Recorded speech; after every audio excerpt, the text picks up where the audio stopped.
What's up, everybody, and welcome to episode number 24 of Uncovering Unexplained Mysteries for Wednesday, December 7th, 2016. We're into the holiday season now, people. Do you feel the Christmas warmth running down your back? I don't know. I can never do these smooth, ever. I always have to say some weird shit. No, I feel the warmth going down my back because my heater is running pretty strong and pretty hard right now. It's pretty cold over here in Vancouver. In fact, it's supposed to snow tomorrow. Ha! Finally you get some shitty weather. God. Yeah, I looked at the weather report and I'm like, yeah, I guess I'm not going to the college to try to see if I could sell back some books. A snowstorm at 4 o'clock, at 1 o'clock in the afternoon? No, thank you. Yeah, it's as you would imagine, it's kind of hot here in Florida. Usually what happens... Does it ever snow in Florida? No, it doesn't. Has it ever... I don't even know if it's ever snowed in Florida. It's snowed since I've been alive in my 28 years. It has just like a small little flurry when I was like 7 or 8 years old. Yeah. And then apparently like a few years ago, like 1 or 2 snowflakes came out of the sky and melted upon impact. So no, and they covered that in the news. Yeah, they did. Yeah, slow day in the news, and it was a big deal apparently. And seriously, that was like an actual news story. Well, yeah, because we get snow too, y'all. Because that's hilarious. A lot of people here. You can imagine just watching that and being like, "Breaking news." Well, a lot of people here haven't seen snow. Snowflakes have dropped out of the sky here in Florida. Yeah, I mean, like, I went up to North Carolina for my senior ski trip, and I believe there was some real snow, but a lot of it was at like some ski resort, so there was a lot of man-made snow. So I mainly saw man-made snow, and there was like a little bit of. So I have not dealt with a great deal of snow in my life at all whatsoever. See, the snow to me isn't necessarily the problem when it comes to this type of weather. Unless it's like just an insane amount of it, it's the cold. It's freezing cold, and it's the wind. There's gonna be like 20-mile-per-hour winds tomorrow with the snow. For me, it's the seasonal depression. I think it's shitty because like the last 2 Decembers or the last 2 winters were good for me. Like I remember legitimately being like, I'm enjoying this time of year for once. Like this is nice. And then this winter, right in time for the holidays, I'm going through a breakup. So it's like, yep, just another crappy season's misgivings. Yeah, right in time for Christmas. Depression, yay, what you've always wanted. But no, Merry Christmas. Here's some depression. Merry Christmas, asshole. But instead of coal in your stocking, you get a bunch of depression. Yeah. I don't know what's gonna go on this holiday season. Like my dad said something like, "Well, I really want you to come over to Michigan," and I wouldn't mind doing it. My dad just has to pay for the plane ticket because I can't afford it.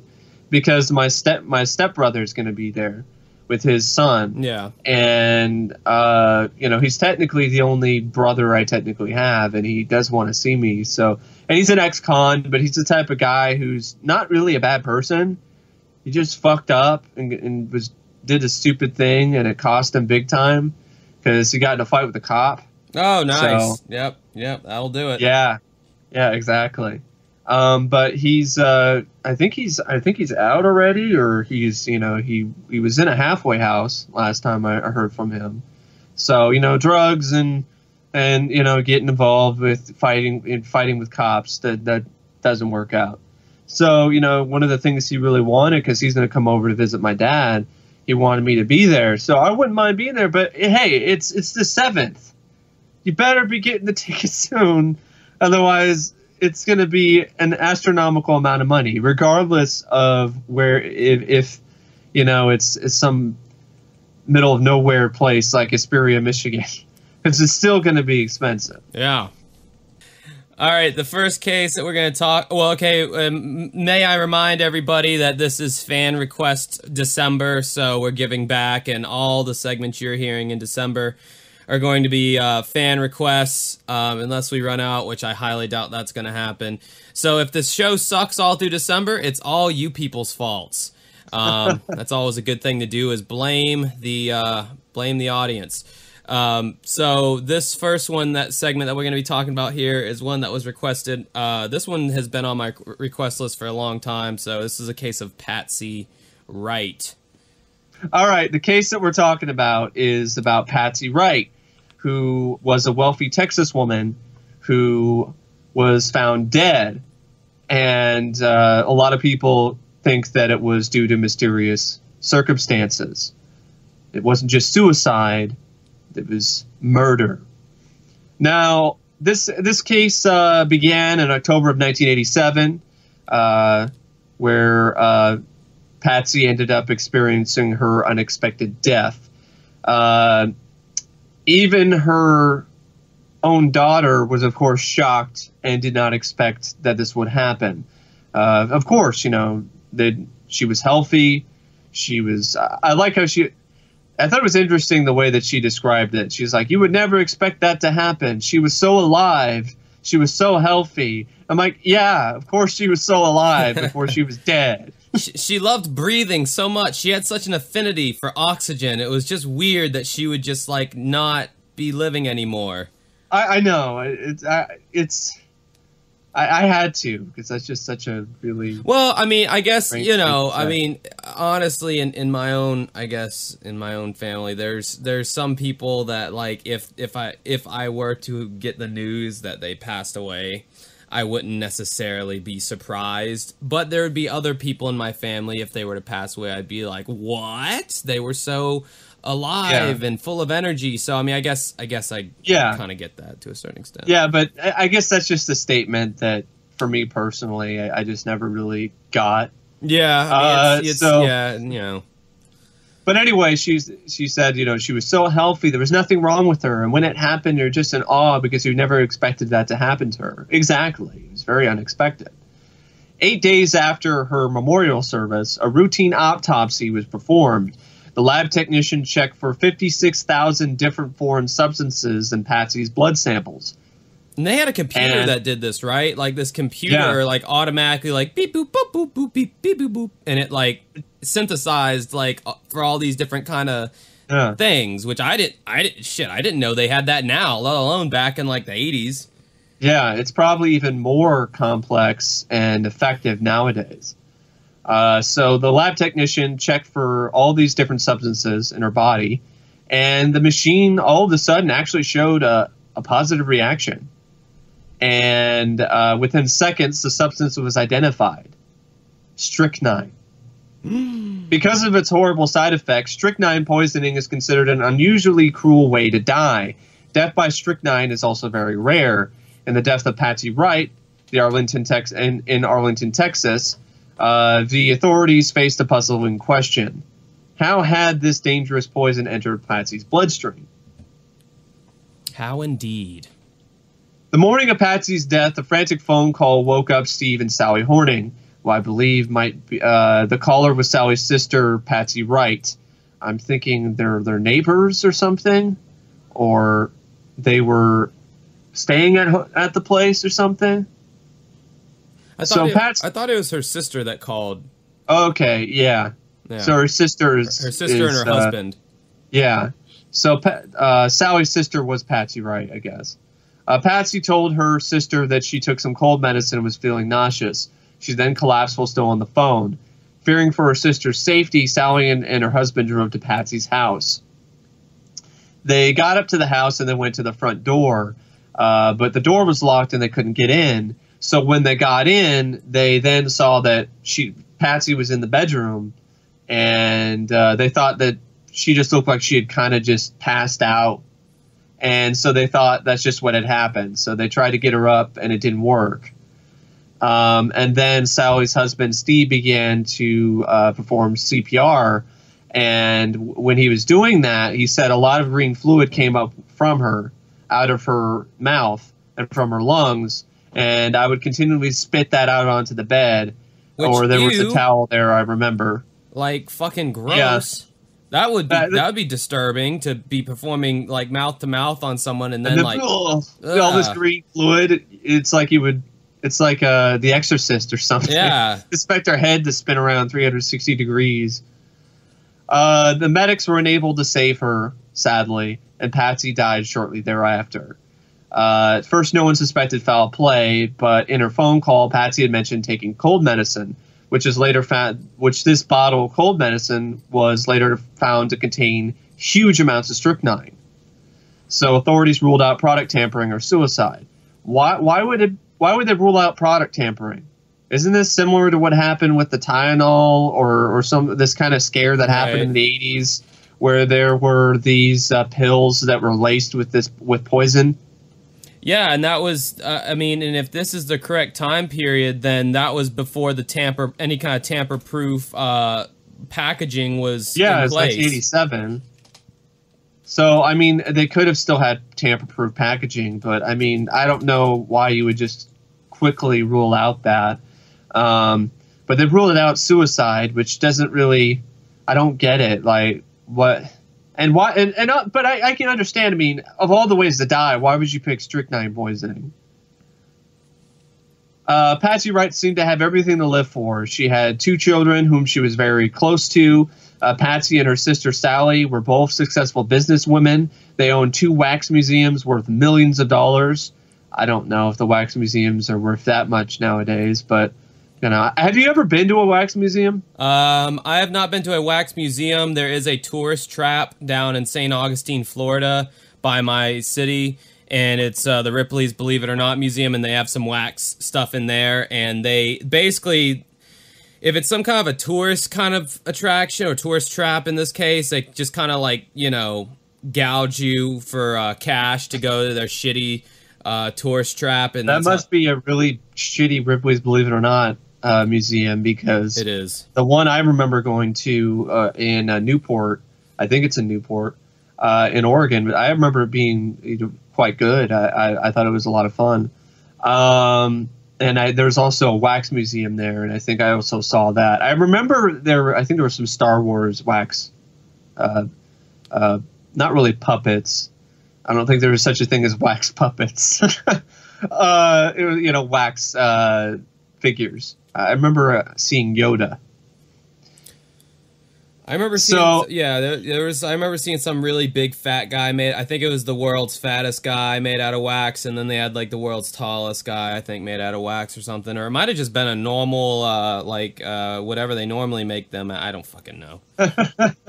So anyway, they own 2 wax museums, which are apparently worth millions. Which I don't really know if I buy that, wax museums being worth millions of dollars, but okay.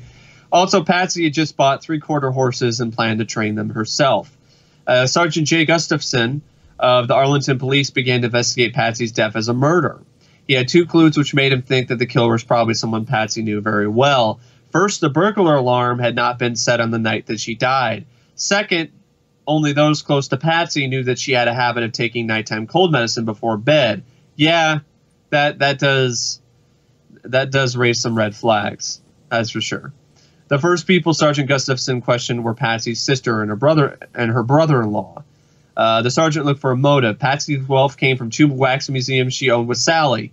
Not only were the museums tourist attractions, but they were also the centers of social life in their respective towns. When Patsy died, the museums were inherited by Sally and her husband Steve. Oh, okay. So now we as family members are being asked questions that you never even think you're ever going to be asked, said Steve. Yeah, so it's so now there's a motive for murder, if you will. Authorities felt that if Steve had poisoned Patsy, he would not have used mouth-to-mouth resuscitation to try to save her, taking potentially deadly liquid into his own mouth. That's a great point.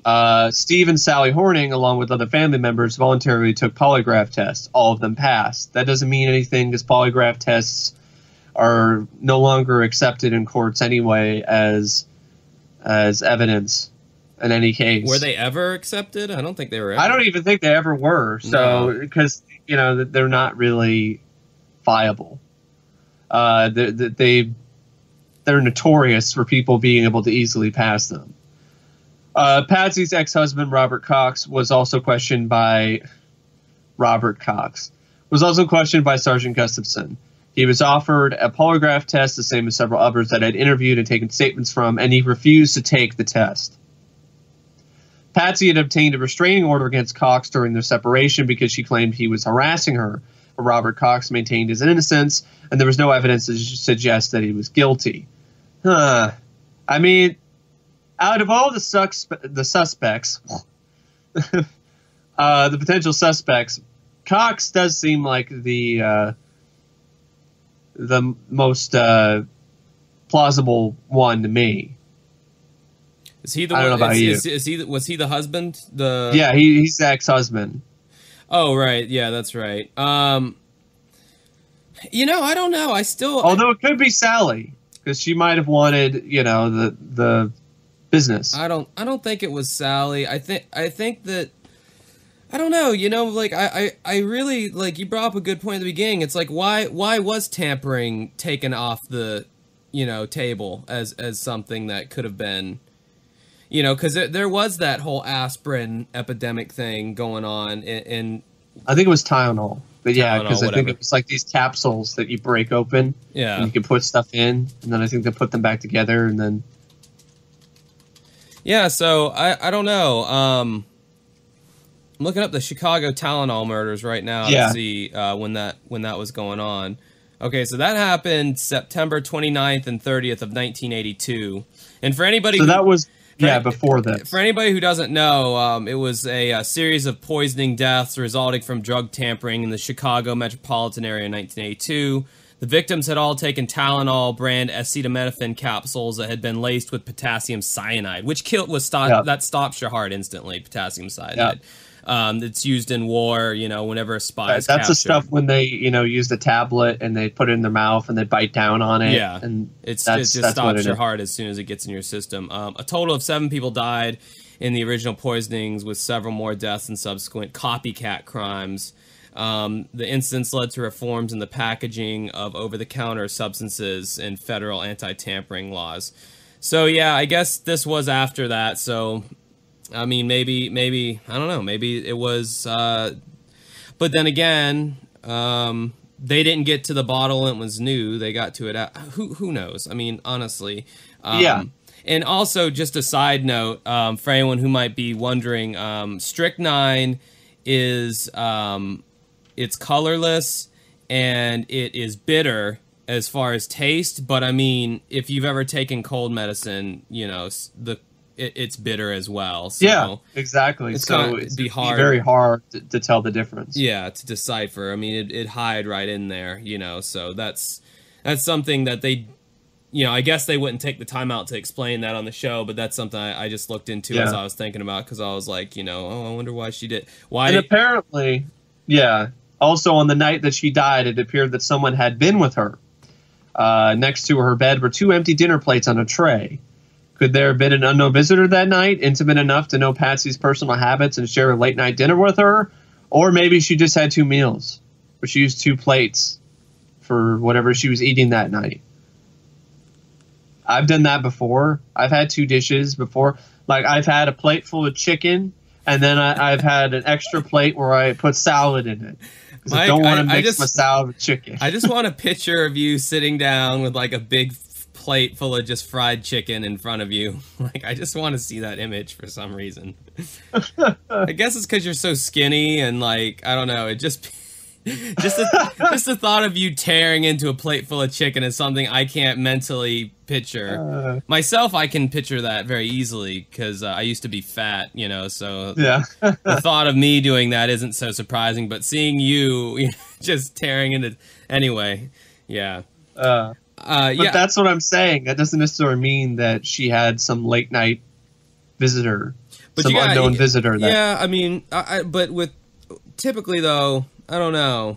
It seemed like the writers for this segment were like, okay, there's not a lot here other than the poison cough medicine. Yeah, there's really not. We need to stretch things out as much as we can. With this segment, I mean, I don't remember who picked it or whatever. I can see. I guess the whole strychnine laced in the cough medicine is kind of one of the only things that makes this particular segment interesting to me. I personally, and also that the strychnine that killed her was in pure powder form, the most concentrated type of the poison available. And very few outlets sell strychnine, and all sales are controlled by the federal government. So authorities hope that someone will remember a suspicious sale around the time of Patsy's death. Which nowadays, if you watch any show on Investigation Discovery or anything like that, they can go in and look at the damn security camera, and they can trace back to who bought the bloody shovel at the Walmart on that particular street at that particular time. They can pull all that stuff up now, no problem. But I mean, I guess at the time no. Yeah, so now this would be a non-crime, or if it did happen, they'd already have the perpetrator. But at this time, I guess they just didn't have that, because I mean, if it's this controlled substance that's only sold to certain businesses and stuff like that, because it's used in like a lot of pest control stuff, so I could see a lot of pest control companies, being allowed to get this in the powder form or whatever. So you would think that very narrowly limits it broadly actually it eliminates a lot of people that could have even purchased it to begin with. So you would think that it'd make it easier to kind of weed out who it might have been, but this was a different time and place, so... Well, and the case is still unsolved, so... Oh, God, that's so weird.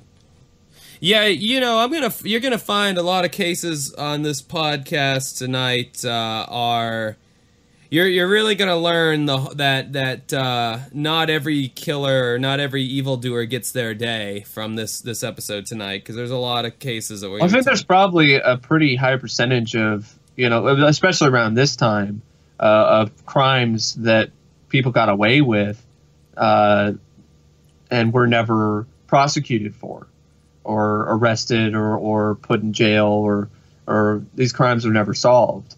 And, so the show lives up to its name in that regard. But I'm pretty sure the people who were behind the show, who should not be named, they probably, they would have rather the case has been solved, regardless of the show being called Unsolved Mysteries. Yeah. Because, the best thing for these families and for these people that are interviewed is for these cases to be solved.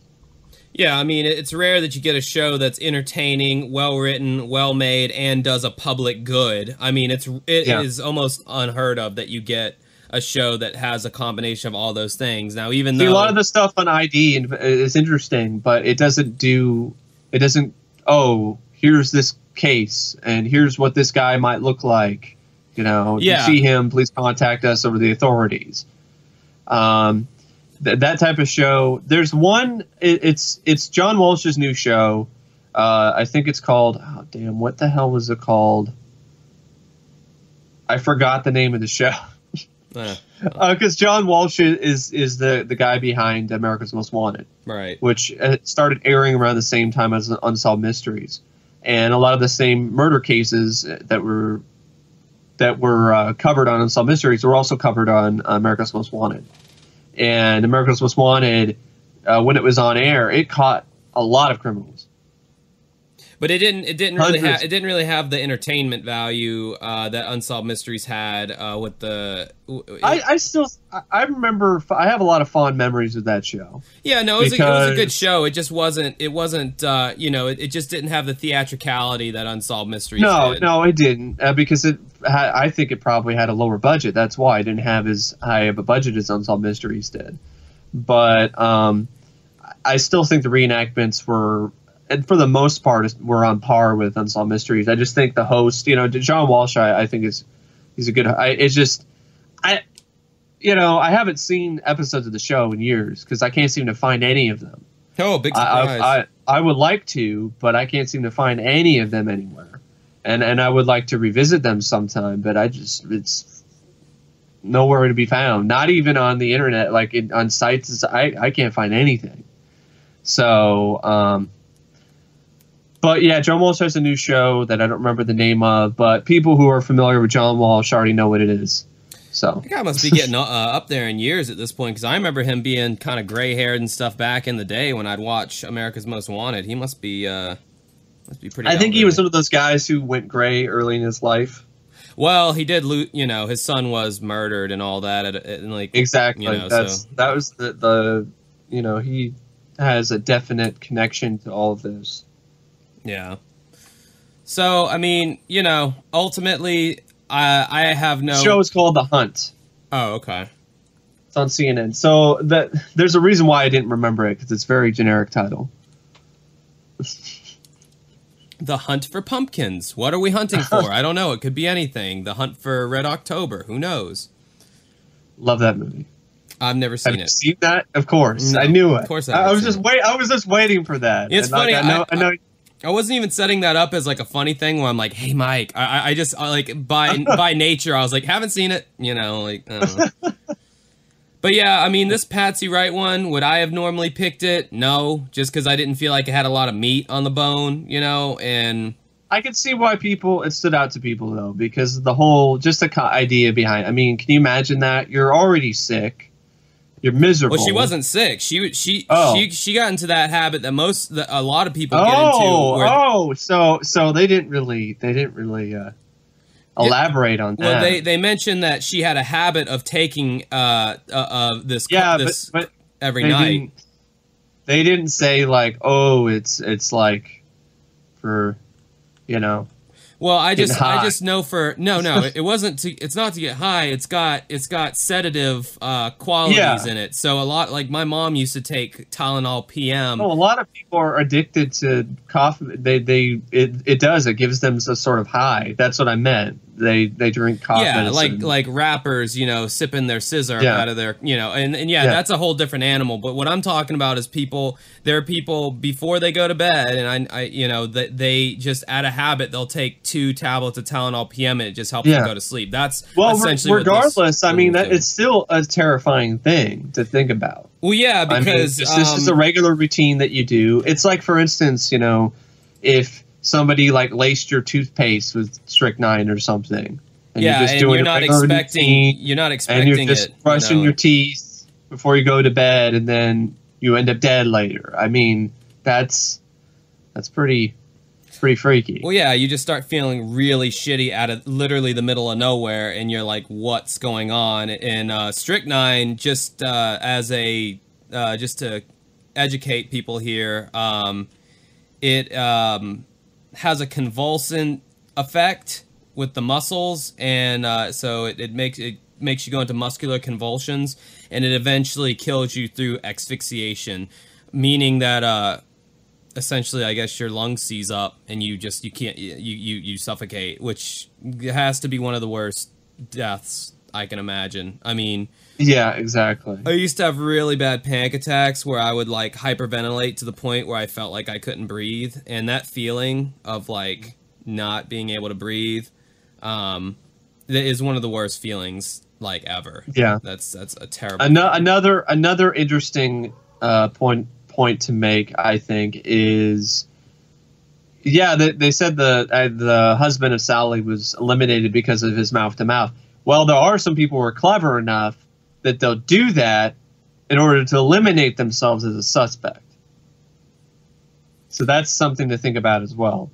Yeah, but you know, I remember watching this one case, or hearing about these few cases on like the Investigation Discovery Channel, and even in those cases where they do this kind of like faux CPR or faux, you know, resuscitative efforts, the courts are the detectives are usually able to sniff out the fake attempts from the real attempts. Well, but what I'm saying, I'm not saying fake it. I'm saying actually do it, because there have been instances like that. Yeah, where, you know, they just do everything they possibly can, cover all their bases, and I think that's why a lot of the killers who get away with some of the things that they do is because they're one step ahead of the police and end up just... Well, think about Marie Hilly, you know?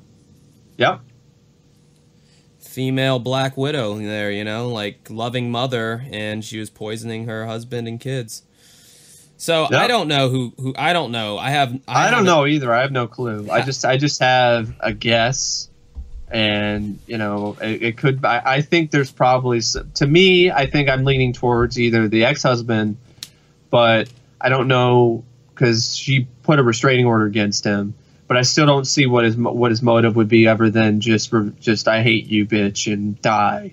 Other than that, the motive though for her sister, there is something there, you know, because they ended up taking over the company after she passed away, after, you know, Patsy died.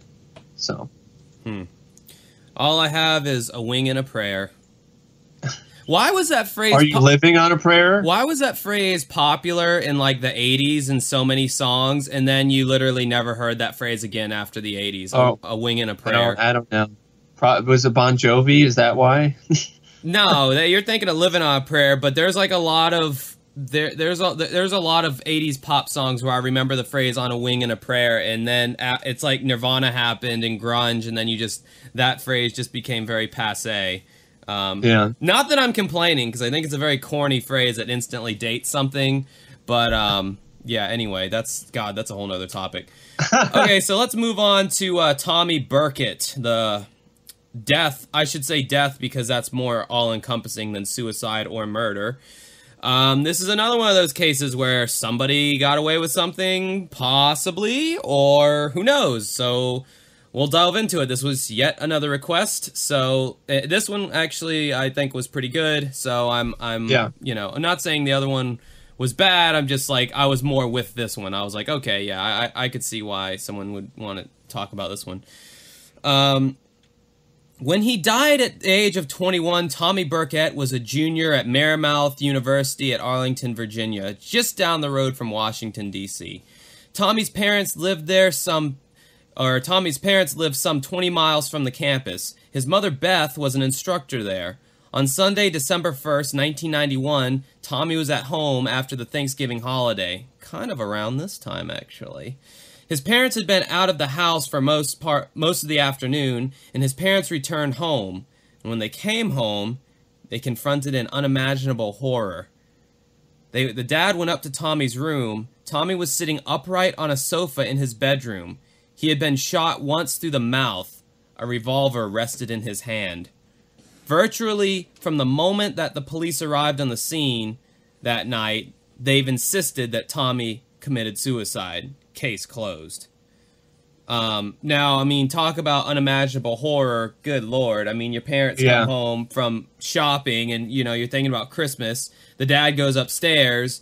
And in the reenactment, the actors, they portrayed the grief and the, you know, and the reactions were very well done, I thought. You know, it was like the dad found the son. He's like, oh, no. He's like, don't go in there. And, you know, and he wouldn't let very mom... effective anguish. Yeah. I mean, it just sucks. It really does. I mean, that's awful. That's horrible. Yeah, you people are being real bummers to us lately, picking all these sad cases. Can you pick something more light? I'm starting to want a heartwarming reunion after all these murders. That's why they would throw that in the show too, the reunions, because they wanted some levity from you know, all the... But I don't know. Anyway, so the police were saying that it was a suicide. Tommy's parents have pieced together an elaborate case for Tommy's murder, however, which implicate officials from both Fairfax, Virginia Police Department and the Drug Enforcement Agency. Ooh, what's that about? Let's figure it out. Tom and Beth's suspicions began minutes after discovering their son's body. Quote, I went over close to him and I touched his hand, and they were stone cold. But I just kept saying over and over again that everything would be all right and that we would find them and we loved him. Sad. His mother said that. The dad said, you know, as soon as the dad and the mom is, you know, they're around their son, their deceased son, you know, as he's sitting, which I find it so bizarre that he's sitting up in the sofa. That's kind of creepy, you know, because you expect a body to be laying down flat. The dad saying, well, yeah, I mean... And that's why the investigators should look at to see what would happen. Okay, if he is going to shoot himself, that way.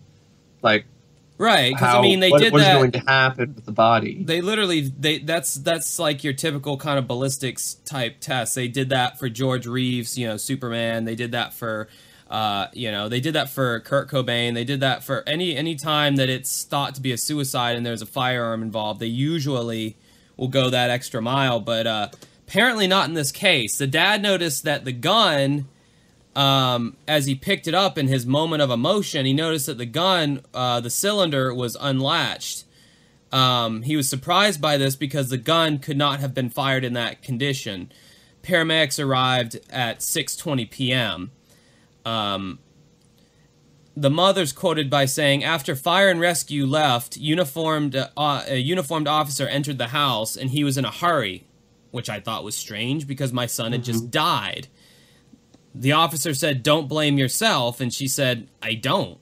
I said, then the officer said, "I've seen hundreds of these suicides, and there's nothing you could have done," which is just the most cold, most blanket kind of, you know, in the reenactment. It's like if you was a doctor or something. Yeah, in the reenactment, just showing no emotion. Yeah, they show the cop, and the cop's literally like running into the house, like, you know, okay, come on, let's go. You know, yeah, sorry about your loss. Yeah, there's nothing you could have done. Yeah, these things happen. Okay, you know, next case.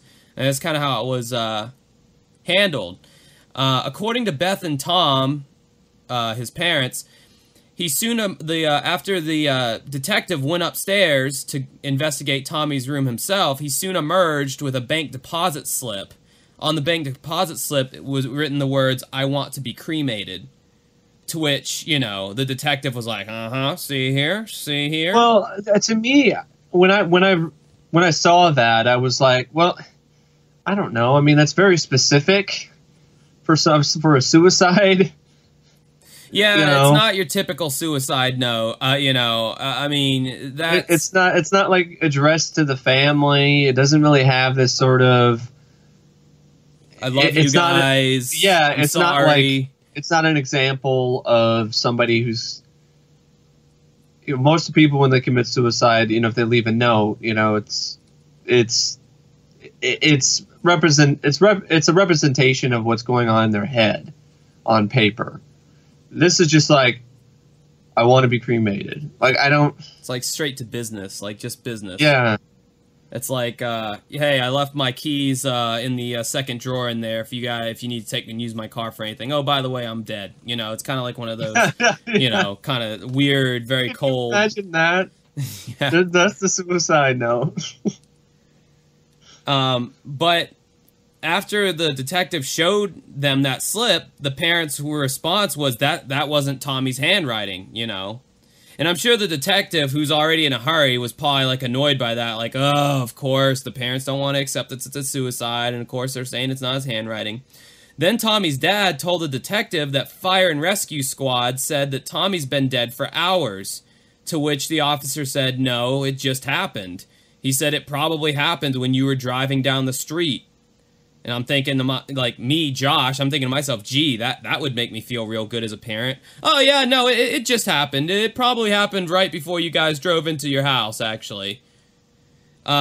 Which, again, was contradictory to the evidence, because as his dad was quoted by saying, it didn't take a medical person to realize that Tommy had been dead for hours. He was cold, he was stiff.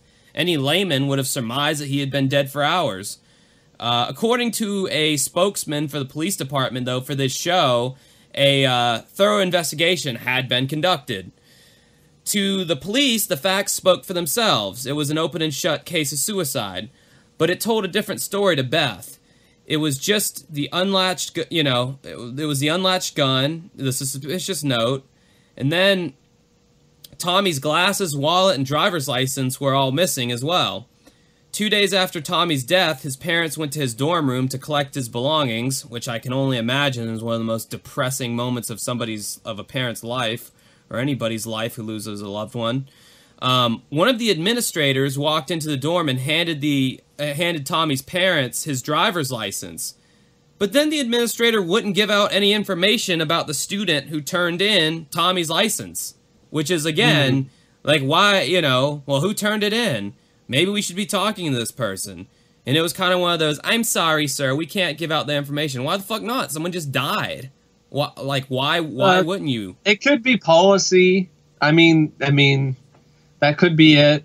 I mean, like some doctors, we're not allowed to give you that information, confidentiality agreement type stuff for their students. I mean, I guess if they were the police, they would be able to get that info. But I mean, Jesus, the police weren't really. It's just so weird that they were so quick to be like, "Oh yeah, it's a suicide. We're not really gonna fuck with this case any further." I mean, when it seems like either the detective guy was really in a hurry, like he's like, I got Christmas shopping to do or something. I don't know what the guy was doing there. It didn't seem very professional to me at all. So then Tommy's parents decided to canvass the neighborhood. They were surprised as to what they had seen, their neighbors had seen. Several had noticed a car chase. One neighbor said it looked serious, like life or death car chase. One neighbor reported that one car drove through a neighbor's yard. He was able to get away from them, though, and return to the house. Tommy was.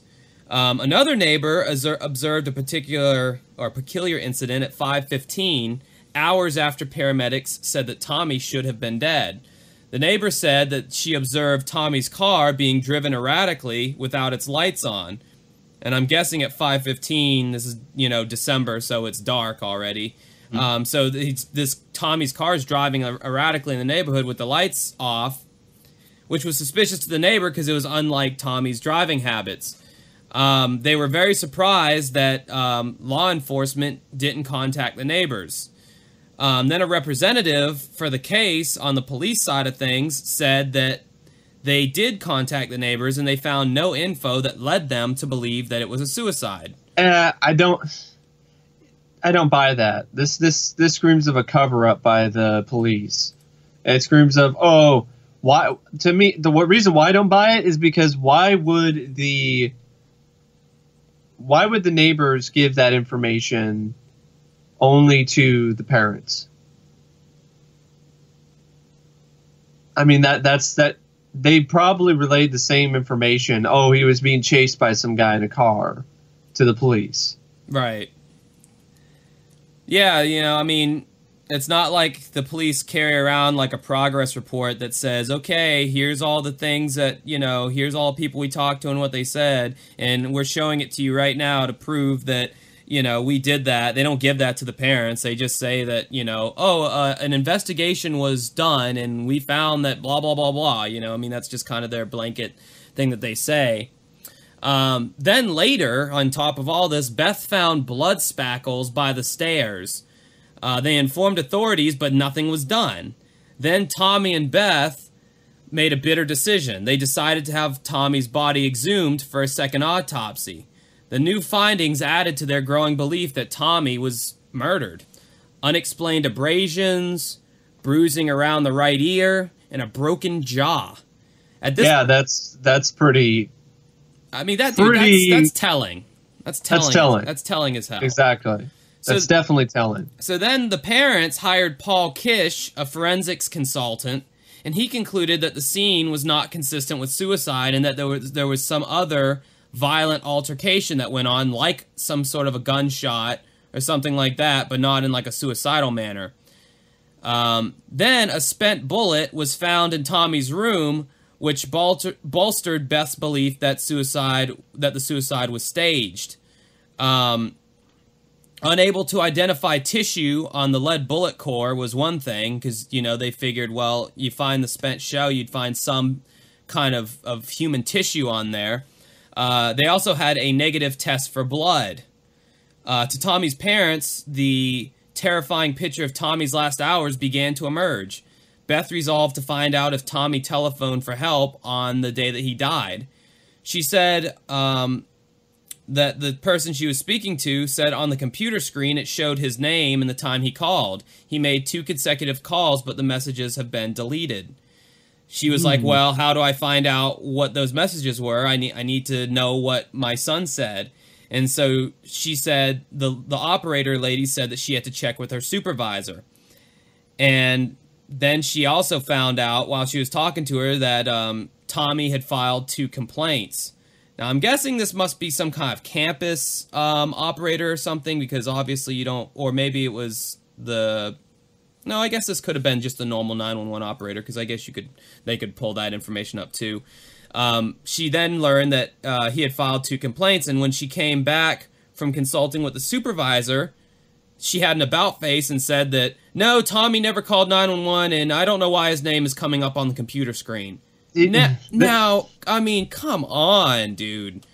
If this isn't, like, just stinks of just rotten lies and very fishy. cover-up.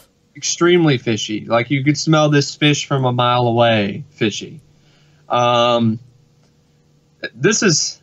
Like, when I saw this, I was like, are we sure this isn't, like, a movie screenplay or something? Like, because that's how...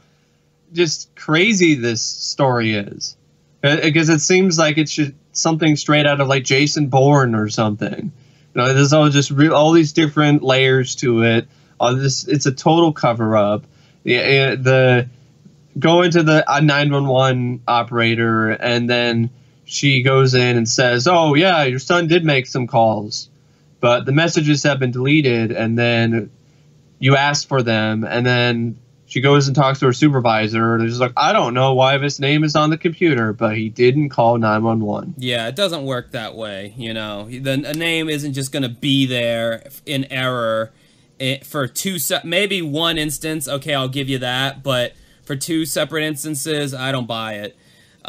If Tommy did indeed call 911, were the form records innocently erased or purposefully purged? More importantly, if Tommy had called, why were his pleas for help ignored by the authorities? Tommy's parents started to re-examine an event that happened 3 weeks before Tommy's death. Tommy had phoned his parents, and he was freaking out about how his mailbox was smashed and his paycheck was stolen. In fact, everything in the mailbox was stolen. Tommy wasn't sure what could have been in the mailbox, but he was expecting something that was apparently a big deal, and he didn't want anybody to know about it. So he was freaking out about that more than he was even freaking out about the paycheck. Now, could it have been a dildo? I don't know. I'm sorry, man. I wrote that in my notes, and I was like, that's the first thing I thought of. It's like, Mom, these people, I really don't want them to find out about this. You don't understand. Like, so it'd be really bad if they found it. Or it's a strap-on. Yeah. So, I'm sorry. It just shows my maturity level, people. I mean, can you imagine your parents finding that in the mail? Yeah. Mom, it was Big Bertha, the biggest size they had. I don't want anyone knowing about this. People, you get what you pay for with this podcast. That's all I'm saying. But in all seriousness, no, he had some kind of package or something was arriving in his mailbox, and whoever the perpetrators of this crime were, they got to it before he did, and that caused him a great deal of stress. Beth then had a troubling account with a student from the Marymount campus. The student said that there were, she was walking up in the segment there, and she saw these 3 kids, and they all look like they're straight out of a 90s skateboarding advertisement with their haircuts and how they're dressed and all. And look like they're from a Capri Sun ad. Yeah, exactly. And the mom's like, oh, hey there, have you seen Tommy today? And the kid's like, no, but when I do, tell him that there's 3 people looking to beat him up. So she recalled that happened. And then later, she was told the same person who made the threatening assault to Tommy was the person who turned in the ID, his driver's license. Ooh. And then also, the same person who made this threat apparently assaulted Tommy off campus. Tommy confronted his tormentor hours later, I guess after this assault, and there's some really bad acting going on in this part. He's like, yeah. Who are you? Why do you keep doing this to me? And why don't you just leave me alone? It was bad. Trust me. It was so bad. It was good kind of acting. It was like it was horrible. It was very bad acting. It was like Keanu Reeves circa Bill and Ted, Sex on Adventure. I like Bill and Ted, but I actually love Bill and Ted, but that's just my go-to bad acting voice, I guess. I don't know. It's not great acting. But it's not supposed to be Bill and Ted. Yeah. Well, apparently, after Tommy confronted the tormentor kicked his ass, and you know, that's the person who beat Tommy up. That's all. Whoa. Whoa. Whoa. So he's kicking my ass. This so does not rule. Bogus. Some people were saying that Tommy was investigating a drug ring at the college, so this is where the DEA comes in. Many accounts corroborate with each other, and the story goes that Tommy was paid by he was the paid DEA on campus, basically, and he was an informant who knew too much.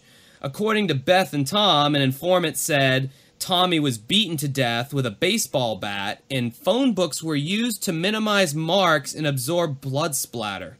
Well, that's a technique I've never heard of before. Yeah, I've never heard of that technique before. Makes sense, though. I mean, you know, you put a telephone book over someone's face. Maybe they used an aluminum baseball bat instead of a wooden one. Well, no, in the segment, it's wooden. But I mean, if you think about it, though, if you like open up, because like the front and back of a phone book's glossy, so you'd have to open it up and put the book on like his face with it open, and then you'd have to proceed to beat the phone book, which would then transfer the blow to the guy's face. Yeah. And I would imagine that it would disperse the blow in a more even way as to not leave one specific mark on the dude like a bat would.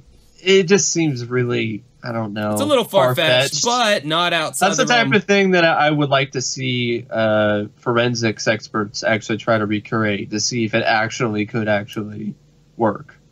To see if that type of way to kill somebody actually would end up not causing, you know, a lot of blood spatters and stuff like that. And I'm sure there's a certain group of people in a certain Facebook group that I'm sure you'd love to see be the test subjects of that test. anyway. No, I'm done with that group. Anyway, inside story there that you guys will unfortunately never get to hear. Parents had noticed their phone books were missing, and a baseball bat in Tommy's room was missing the grip tape. And the parents were saying that we didn't remove the grip tape, you know. But then it's kind of like, well, how often do you keep tabs on the grip tape on your son's baseball bat? Yeah, exactly. Okay, honey, going in for your monthly check to make sure everything in your room is exactly how I remember it. Okay, grip tape still on baseball bat. Okay, the porno magazine still under the bed. Check. Black dildo. Okay, check. All right, everything looks good. If anything's different, when I come back next month, I'll know someone was tampering. You know what I mean? It's kind of like, wait a second, did I just say black dildo? I got to get dildos off my mind. This is officially a bit too much information, Josh. This is officially no longer anywhere close to a family-oriented podcast. I mean, yeah. Hey, this isn't too much information about me. I'm just throwing out. Throwing out made up scenarios. You have all that stuff on your head, really? Why? I don't think about dildos all the time. Well, why not? Maybe you should. This podcast is quickly derailing. Okay. So anyway, that was their whole thing. Like, the phone books are missing, along with the corroborating tale of him being beaten to death with the, you know, using of the phone books and the broken jaw and the abrasions, and it's all starting to kind of come together. Well, and also that the fish guy, like Paul Kish, not Fish. Paul Kish, he actually did confirm that the blood that they saw on the steps was blood. So. Yeah. Which, if you kill yourself in a room upstairs, how the hell would that get downstairs? Yeah. And that, to me, also sounds like a sloppy cleanup job. Like, if there's only a little bit of blood splatter. They probably could have sprayed luminol in the house and probably could have found a lot of blood. Yeah. Oh, yeah, absolutely. The DEA, if I can say the word, has officially denied any connection to Tommy Burkett. And the police in Fairfax County, Virginia, still consider his death a suicide. The mom, though, is going on to say that the students had assistance in Tommy's death with quote, people who have more experience in law enforcement than the students did. AKA, she's calling out the cops without saying the cops were involved. She's saying the cops, people who have more experience in law enforcement than the students. I mean, how else can you slice that? I mean, some pre-law student, is she insinuating that? No, she's saying she thinks the cops, there's some kind of a drug ring going on in the university. Tommy knew too much, and they took him out, and, and now, and judging by just the sloppy job that the cops did, and their kind of lack of investigation, that convenient note that said, I want to be cremated, it just, I got to agree on this one. I think that this was a cover-up. I don't think this was normally, I'm like, yeah, it's probably a suicide. But in this one, I don't think he killed himself. I don't really think he had a compelling reason to. Yeah, I agree. I don't think it was a suicide. The evidence doesn't really support that. I also think that there's some sort of cover-up involved. Now, whether or not it's tied directly to the drug ring on the campus, which, by the reenactment, I'm just having this image of like a bunch of skater guys from the 90s like having some drug ring on campus, and it's just not very believable to me, but who knows? I mean, maybe that's how it was. Bunch of extreme 90s kids and having an extreme drug ring. But maybe one of the people who was doing the drug, or, is involved with the drug ring, was actually related to maybe somebody who worked in the police department. So maybe they're trying to cover up their actions in order to, not mar the name of the police, the guy working for the police. I mean, that's happened many times, actually. Oh, yeah. I mean, or there's dirty cops. We've done enough of these podcasts at this point to know that there are such things as crooked cops and, people who are in bed with other people and people who do things outside the letter of the law for their own financial gain. So, I mean, you'd be naive to think that that is not at all a factor here. Maybe the DEA itself, maybe there's some people involved and there have been cases of this where there have been people who have worked for the DEA who are actually, selling drugs on the side and, making money and things like that. Well, I mean, just the whole Don Devereaux interview, he basically said that there were top-level CIA officials who were working outside of their official capacity who essentially had, gold bullion that they had, acquired through unlawful means that basically gave them a slush fund to do all these kind of South American wars that they didn't have to explain to Congress, where the money's, So, I mean, these things definitely happen. I mean, this is a smaller kind of microcosm of something like that, but, this is looking more and more like what definitely did happen. I believe it's more on the grounds of the Fairfax cops rather than the DEA per se. Because look what his mailbox was stolen, and he was waiting for something, and that makes you think like, I don't think it was a dildo, of course. I think it was, but it could have been though. It could have been a dildo. It probably wasn't, but I'm thinking it was information from the DEA. I'm thinking that might have been what it was. Like the case is almost closed. The information was going to be sent to him or whatever or something, or he was going to be sent drugs. So then he could try to, I don't know, go undercover in this ring, and maybe these people heard about it. I mean, that's the reason why I think about the DEA might be involved, because the DEA. I mean, they knew that he was doing this stuff, and that he was working for them. So if somebody wanted to get rid of him, then they could have easily figured that out through the DEA. That's a hard acronym for you, isn't it, Mike? It is. DEA, DNA, whatever.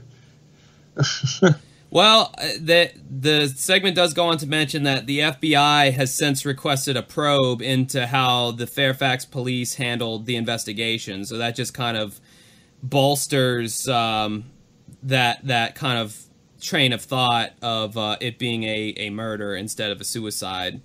Tommy's dad saying, you know, seems like no matter how much evidence is dumped into the laps of law enforcement, they are failing to do anything, which is weird. So, I mean, yeah, I mean, it's one of those things. And as kind of an eerie side note here, Tommy Burkett's room remains exactly how it was the night of Tommy's death. There is still a bullet hole in the wall and bloodstains on the floor. Nothing has been moved or cleaned. Beth and Tommy feel as though it's a crime scene and have preserved it for future investigation. And sadly, his mom actually passed away of cancer in 2003 without actually being able to solve her son's death or the cause of his death. That sucks. Yeah, it does. You know, it's, you know, this podcast isn't exactly a happy feel-good podcast. No, it isn't. It's not called the Uncovering Happy Feelings podcast. So, you know, the black dildos are thrown in every now and then to add some levity, but yeah, that is that does suck, and you know, my heart goes out to them. And you know, people are victims of these incidences. It happens. It's unfortunate, but I mean, you could get hit by a car when you walk outside of your house tomorrow, or you could get involved in something like this. I mean, anything can happen, you know. I mean, the many ways you can die in this world are so many that yeah. you know, really every breath is a gift, you know. And I'm not trying to sound too cliched here by saying that, but I mean, it's like, you know, you kind of have to take this stuff as it comes, and just, you know, it's kind of like that phrase, shit happens, you know. I mean, it's one of these things happen to people. You just hope that it's not somebody you know, love, or care about, but your heart definitely goes out to people that you hear about with this. I think he had the right intention with what he was doing as well. If he was trying to work with the DEA, I think he had the right. He was trying to do the right thing, and that's what's so frustrating is, you know, when people die because they were just trying to do the right thing and they were in the wrong place at the right time. All right, let's talk about more murders. Yay! That's right, more murders. Just how you people seem to like it, you sick sons of guns. All right, son of a gun. That was corny. I should have either went for son of a bitch or not said anything at all. Like, I went halfway, like middle of the road insult, and it just came off sounding stupid. It's like one of those badly dubbed TV movies, like, you know, where they just dub some really... Like in Scarface, where they dubbed it, and it's like, why don't you stick your head in the toilet and see if it fits? This whole town is like a chicken waiting to get plucked. Oh my god. Yeah, that's... One of my favorites is RoboCop, which they end up just dubbing all this stuff. So there's a scene where this guy, he's like robbing this convenience store, and he sees RoboCop, who shows up, is about to bust his ass, and he's in the movie, he's like, fuck me, fuck me, fuck me, and he's shooting at RoboCop, and the bullets are just bouncing off and not doing anything. But in the edited version, he's like, why me? Why me? Why me? Which honestly makes a little more sense than fuck me. Yeah, but it's hilarious though. Why me? Dun dun dun dun dun dun dun dun. Trying to do the theme there. Did not do it very well. Anyway. Mike's over there nailing the theme.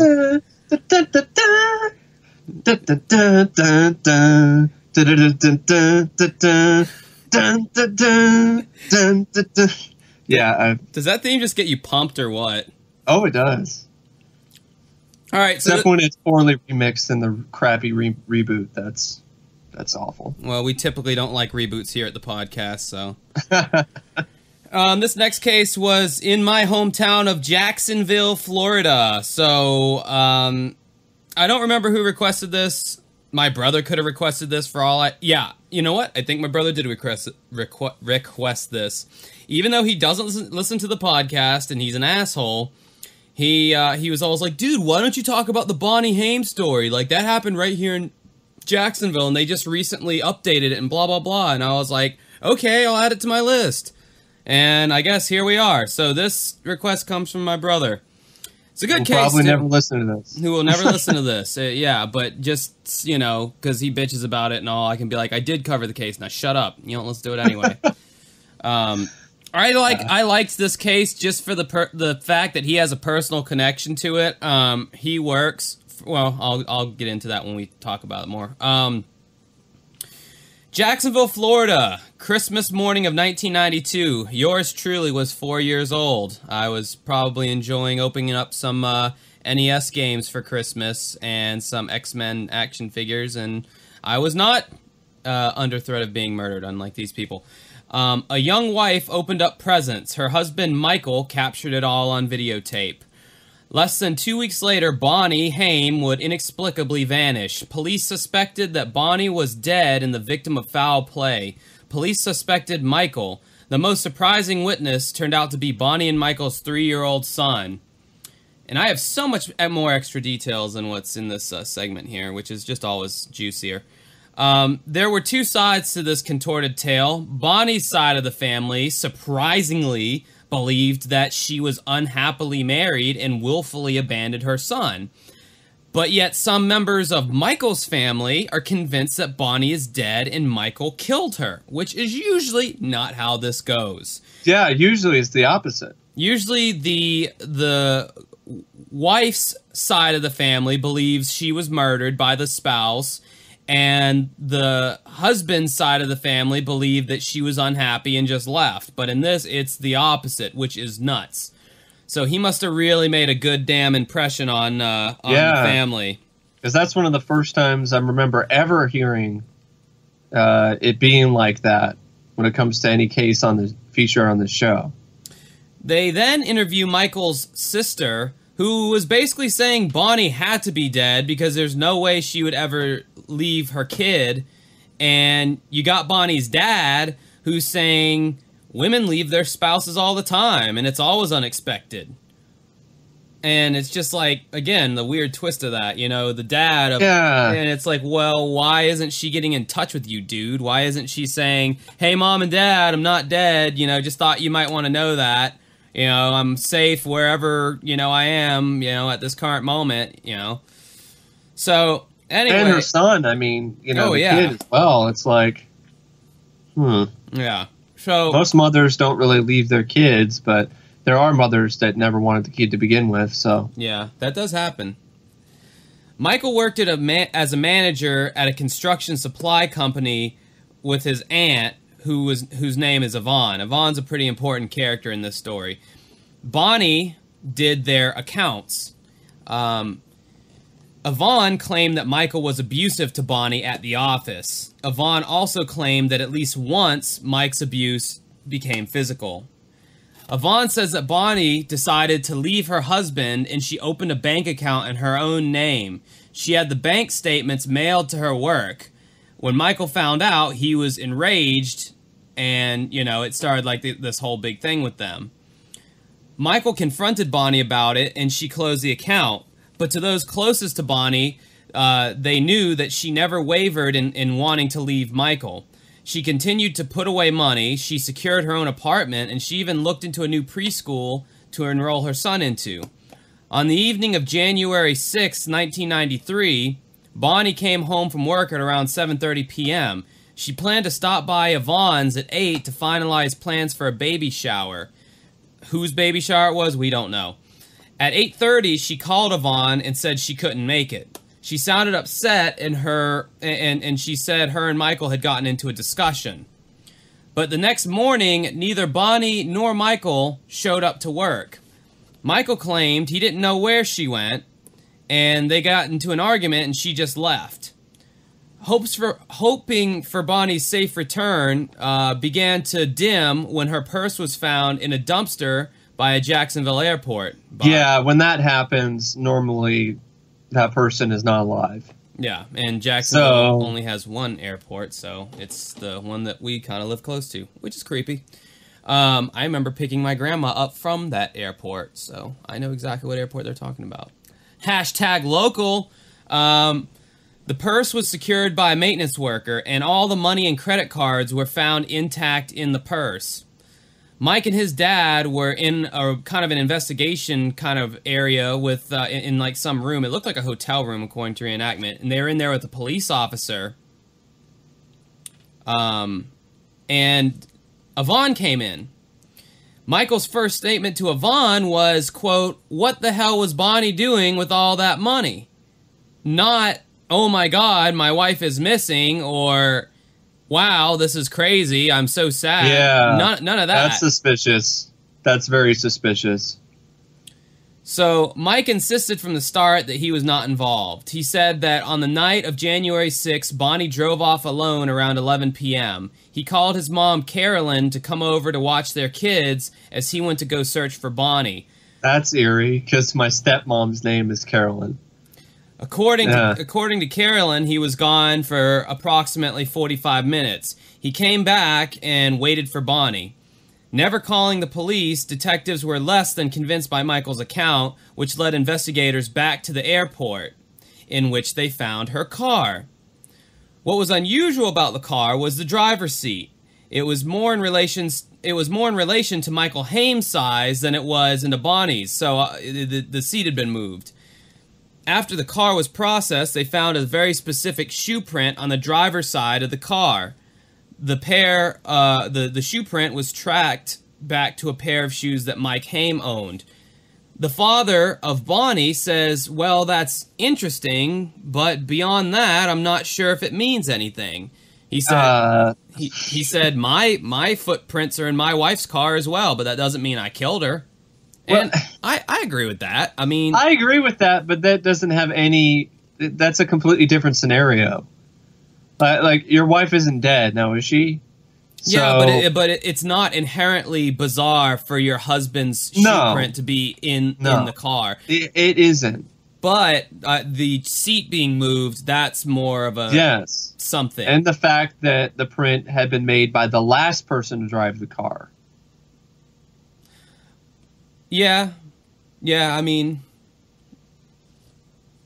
I don't know. I don't know if there's any way they could tell that, honestly. That's a circumstantial it's a circumstantial piece of evidence, right. And that's why he wasn't in jail by the end of this segment.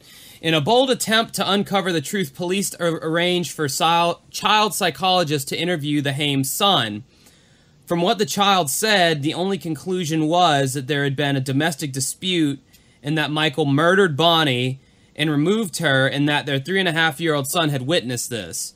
Now, the dad, again, comes in on the side of Michael. The wife who is supposedly murdered or missing at best, he comes in weighing in for Michael, saying, the credibility of a child is something that you have to judge in perspective. He said a couple of things that we know are not true. He said, Mom's car is in the lake. We know her car wasn't there. You know, so that's the dad saying this. I mean, I agree with him. I mean, there's a reason why a lot of kids' testimonies are not included in court, because it's like a 3-year-old kid. Like, how much can this kid really relay? And it ties into the case that I got in trouble. Well, I didn't really get in trouble with, but the guy, what was that case again? The Baskins, Bobby Baskin himself is all like, oh, you know, and I'm like, I don't think he was truly. Anyway, I don't think you're young enough to be able to really have a full view and understanding of what's going on. No, not at all. I mean, you're not old enough. That's what I meant, not young enough. Duh. I mean, how many times in your life have you like looked back at something at some event? And, like, in your adult mind, you're able to go, oh, that's what was going on in that current moment. Like, I know personally, I've had a bunch of times where I think back to my childhood and certain things that I saw or heard. And when I think back, I'm able to, like, look at it through an adult lens. And I'm like, oh, that's what that was. Yeah. But with abuse, though, I mean, the kid could easily say something like, you know, Daddy was yelling at Mommy, you know, or Daddy was, you know, depending on how smart the kid and how the kid's only 3 years old. So I'm just wondering what his. Then the Florida state of vocabulary is. The Florida state attorney then chimes in after the dad in the segment, and he said, the issue of a child's credibility is always a concern, but children generally do not fabricate the truth, and they do not lie about what happens to them. Well, yeah, but it depends on whether or not they even know for sure if something is really occurring or not. I mean... But, I mean, if you saw abuse, like physical abuse, I don't see any reason why the kid would make that up. So the family remains split about what happened with Bonnie's disappearance. The dad... Not anymore. The dad says, quote, I haven't seen any evidence that convinces me he's guilty. His general attitude convinces me he's not guilty. Mike's attorney declined interview. Authorities still consider Michael to be the prime suspect in Bonnie's disappearance. Also, was believed that he had an accomplice. There is a possibility that Bonnie is still alive. Well, the dad was wrong about his general attitude convinces me he's not guilty because he was guilty. Got a big update for this one, not only from the Wikia, but some kind of personal notes here. So, this case has been solved. One claim made by Bonnie and Michael's son, whose name is Aaron, was verified in 1995. Aaron told psychologists that his father had thrown a shotgun out of the car shortly after killing Bonnie. He eventually revealed to his foster mother the specific bridge that Michael had thrown the gun off of. The gun was located in the water below. It was determined to have been there since the time Bonnie disappeared. The gun matched another gun found in Michael's home. In 1999, Bonnie was declared legally dead. In 2005, a civil court judge ordered Michael to pay $26.3 million to Aaron, his son.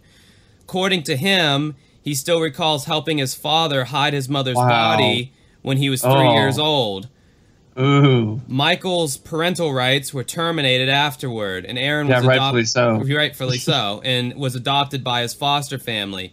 In December 2014, a fragment of skull was found in the backyard of the Haim's former home. This actually made news locally in Jacksonville. The fragment was later identified as human. In August 2015, DNA tests on the skull... God damn it. DNA tests on the skull fragment and additional remains... Hey, I'm not the only one. DNA. Yeah. I know that... DNA, DEA, it's a elusive abbreviation. DNA tests on the skull fragment and additional remains that were found were positively identified as belonging to Bonnie Haim. Michael Haim was arrested on August 24th, 2015 and charged with Bonnie's murder. He was extradited back to Jacksonville, Florida, where he has since pleaded not guilty to the charges against him. He will soon stand trial for Bonnie's murder. Now, I gotta say this: whoever wrote this piece on the Wikia, did a great job trying to recreate the kind of way that the show would write this type of update. Right. I could totally imagine Robert Stack reading it, and I wish he was able to. Are you saying that's how good of a job I did just then reading, Mike? That I reminded you of Robert Stack? No, sorry. It was a good job, though. No, you're lying. It wasn't. No, it was good. Just wasn't Robert Stack good. I can't even read as well as Robert Stack. Okay, so my brother's personal notes from this, I guess I should say, is so my brother works for Michael Haim's uncle. His name is Bernie, and he has they supply like stores with hardware. It's a hardware supply store, but they only deal with like inside sales. They don't you can't just walk into the store and buy something. Like they only deal with I guess bulk stuff. So my brother works for this guy Bernie, and ever since Bonnie went missing back in the 90s, it was the store, obviously the business was abuzz with what was going on with this. Her picture to this day is still hung up on the drink machine in the break room that my brother works at. Michael Haim is obviously in Jacksonville awaiting trial. His lawyer's name apparently is Phallus. Last name is Phallus. My brother thought that would be a funny detail for me to mention. That is. That's like Dick Pound. Or Black Dildo.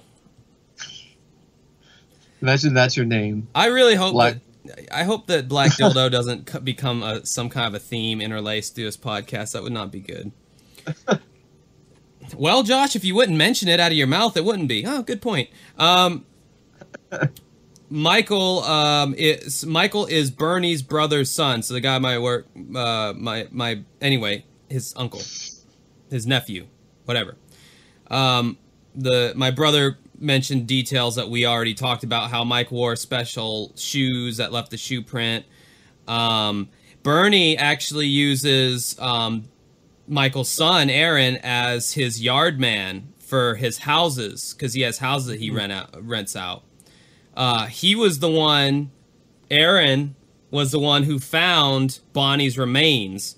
So what happened was Bernie rented out the house and sold it to Michael. And then when Bonnie went missing, a week or so went by, and there was this new little patio, makeshift patio thing that appeared in one night. Just really poorly poured concrete, just really slapshod job. And, you know, it was just kind of like no one questioned it, but, you know, it was there. So what as the story goes, he murdered her, he dropped her body off in the woods, and then once the coast was clear, he went back and grabbed it, he buried it, and then he covered it in cement and, you know, put a patio over it, essentially. So then when not really the most clever. I guess he thought it was, you know. They'll never find the body, and if they don't find the body, I can't be indicted on anything. I mean, look at this shitty, shanty-looking patio. So it's haphazardly put together. It looked like it was put together like overnight. Well, yeah, there's nothing underneath there. Here's the kicker. The house went on sale, and this was when the whole thing got blown open. The house went on sale, and I don't know why Michael why the hell would he sell the house? I know. I don't know why he allowed this to happen, or maybe he just thought there's no way he would get in trouble for this. But when the house went on sale, the concrete was chipped up by Aaron, the son, and he found it. He found his mother's remains. When that concrete was chipped up. I mean, it's bad enough that he helped hide the body when he was like 3 years old. Which, honestly, when they say helped hide the body, how the fuck can a 3-year-old help in any way, shape, or form? I was imagining this is not even physically possible. But in my head, I was picturing the 3-year-old holding one end of the body while the dad's holding the other, and like some Son of the Mask shit or something like that. Yeah, he puts on the mask, and it's absolutely not realistic. But it popped in there, and then I was just imagine that Superman, you know, a little super baby there, but a baby genius, but that's just being the one to chip up the concrete and then find it. Which, I mean, at first you're thinking, like, what the fuck? Oh, damn, these are bones. But then when you actually have that connection of, no, that's your mom. Yeah. I don't know. I mean, maybe I don't have word for that either. Maybe you grow up your whole life with, like, such a disconnection from who your real mother was that by the time you find out about it, it's disturbing, but it's not like devastating, you know? Like, I don't know. I'm pretty sure it was still devastating because he probably lived thinking that his dad might have been innocent. And so now this is just absolute proof that his life has essentially been a lie and his father is not innocent, or he did think he did it. And maybe this is just a way for him to. But why would he still work for him if, you know, that's what I'm saying. Like, why would he still be working? He didn't work for his dad. He worked for his dad's uncle. That's what I'm saying. Why would he still work for his dad's uncle? Why would you still be working you know, with the family, if you thought that, you know, that his dad was involved in his mother's disappearance and her I don't know, dude. It could be like Stockholm syndrome or something, to where it's like even if... Oh yeah, like Bobby Baskin, who I you know, even if he's listening, I'm sorry, I still don't buy it. I don't.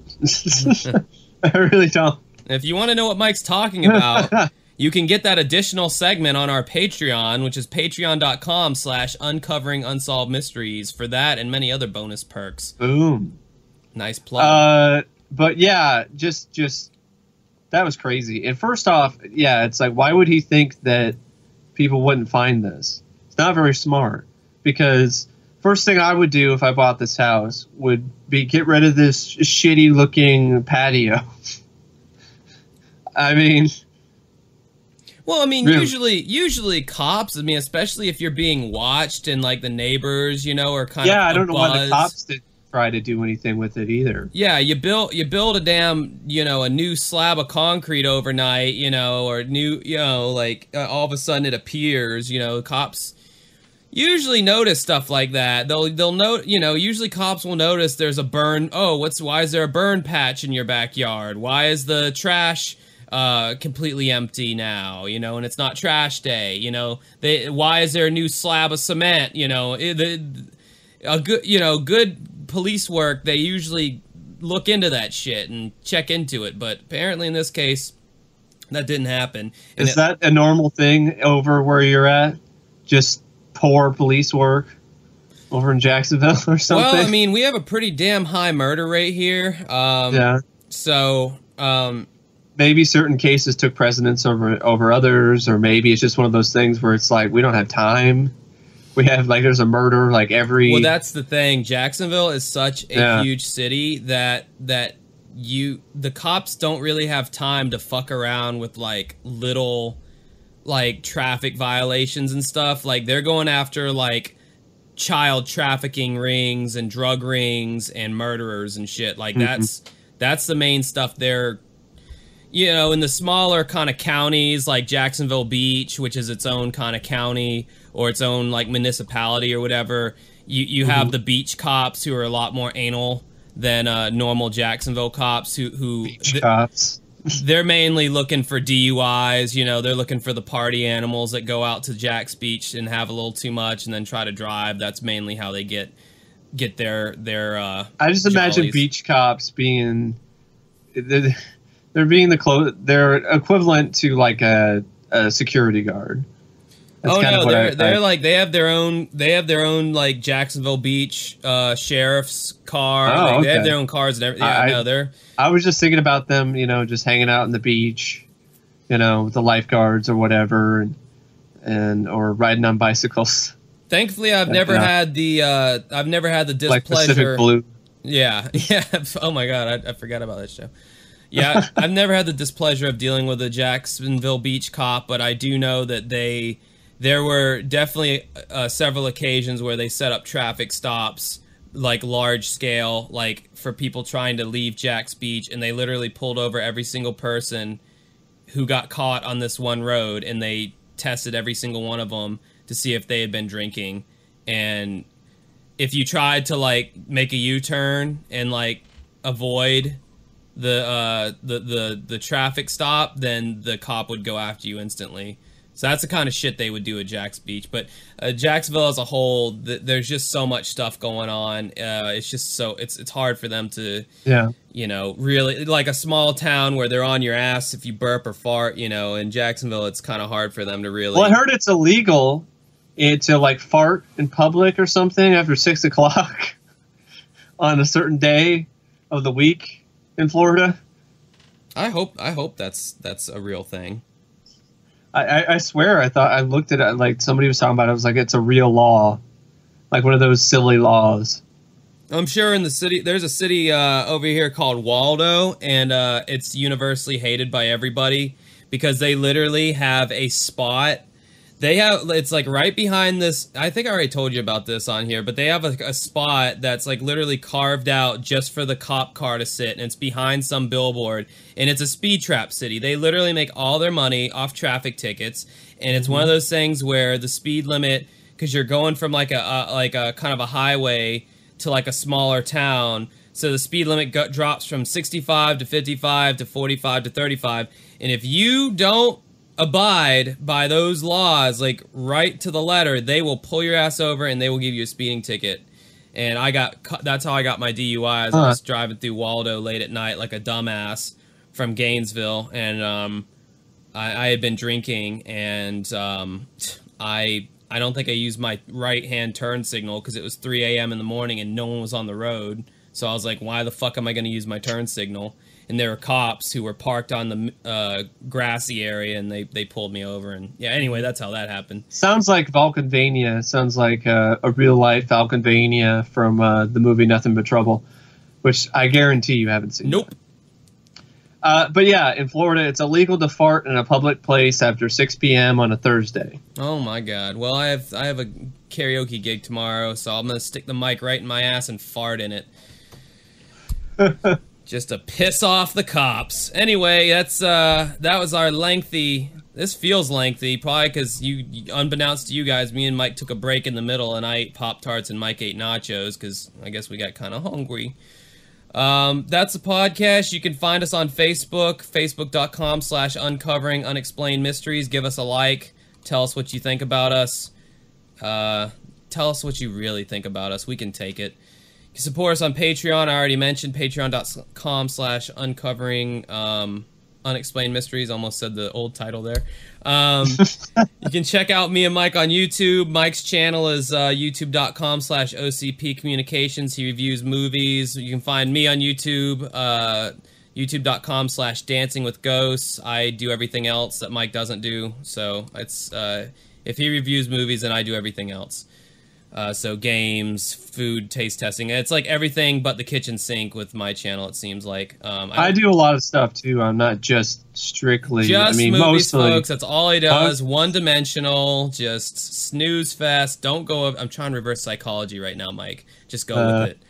No, I'm just joking. No, I've gotten into this habit of... I put on one of your videos at night, like when I'm wanting to play one of my games on my Game Boy, and I'll play it, and then I'll listen to... one of your videos. I think last night it was, it was E.T., because Mike tears into E.T. about how he does, and how you're talking about E.T. looks like a nutsack and all this other kind He does. He's a walking ball sack. He's annoying. And how you don't sympathize with this alien like you did with the other aliens of the 80s, and, No. And yeah, so it was a long review, so I haven't made my way through it yet, but I'm like halfway through it, and I was like kind of laughing the whole time. I was like, oh my God, Mike is just tearing into poor little E.T. So yeah, check us out on there, and yeah, do that. And have a good rest of your week, ladies and gentlemen. Goodbye. See ya.